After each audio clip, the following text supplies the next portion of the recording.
যাক তাইলে আর কিছু বলার না। কতটুকু আছে সেটা দেখায় দাও, এই ধরো দেখায় দাও এইটুকু আছে, তাও একজনে জন্য রাখতে দিয়েছে বড় কষ্ট করে। সেই যে কেক বানালাম 4টে ডিমের, এই দেখেন এক টুকরো আছে, তাও আমাদের একটা ছেলে আসে নাই তার জন্য রাখা হয়েছে। যদি না থাকতো তা দেখুন কখন শেষ হয়ে যেত, তাই না? সত্যি শেষ হয়ে যেত। নিজেরা খাবো তাই, নিজেরা যদি না খাই এর ভিতরে আরও ময়দা, গুঁড়ো দুধ তো দেওয়াই নেই। গুঁড়ো দুধ দিলে সেই টেস্ট হতো, আরও টেস্ট হতো।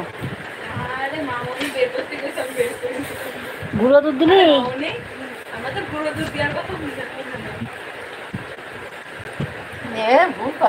সেল করতে পারলে তোমার অনেক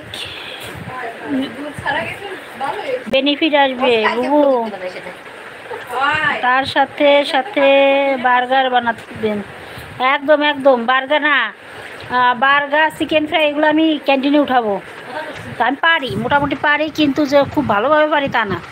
ওরা একটু শিখাই দিও, বুঝছো? আমার কাছে অনেক মজা লাগে। হ্যাঁ, আমার কাছে মজা লাগে। পিৎজাও ভালো লাগে আর হচ্ছে কেকও ভালো লাগে, কিন্তু আমার আবার পিৎজা খাওয়ার সাথে গ্যাস এত পরিমাণে চাপে, ইস্টের খাবার আমি খেতে পারি না। আর পাউরুটি, পিৎজা এগুলো খালি করে আমার খুব খারাপ লাগে। কিন্তু আজকে বেলপুরিতে বসে মেয়োনিজ দিলে যে এত ভালো লাগে জানতাম না। সবাই দই দেয়, আমি মেয়োনিজ দিছি, একটু অন্যরকম লাগছে, ভালো লাগছে, সবাই খুব পছন্দ করছে।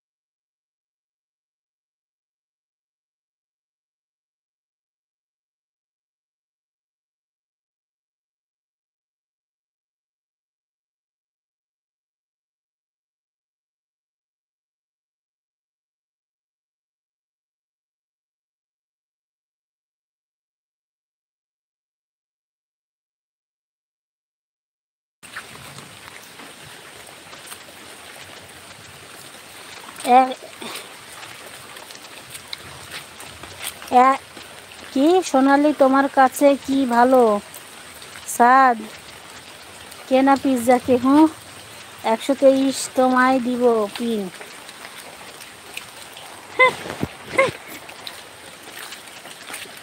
আচ্ছা, মজা করছি না,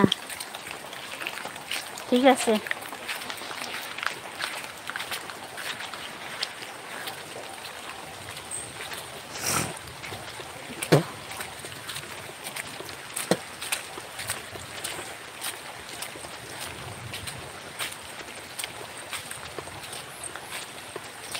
আপনি কোথায় যাচ্ছ?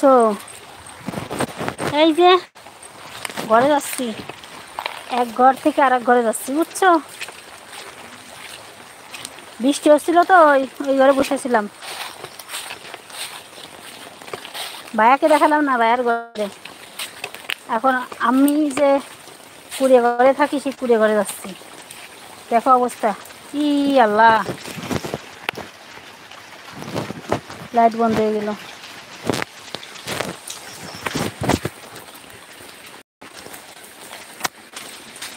বাবারে বাবা, বাবারে বাবা।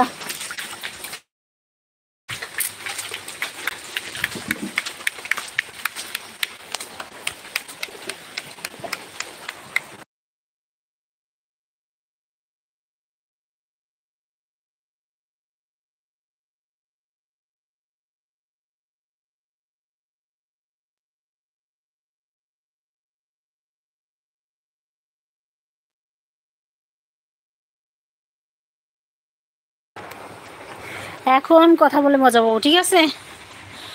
না, আমার কাছে সবাই সমান। আচ্ছা, আমারে কথা বলতে বাধ্য করে না ইসমাইল। আর আল্লাহ, আসলে আমাকে ভুলে যাও সোনালি তুমি। দে দে, বালিশ দাও এইখানে শু।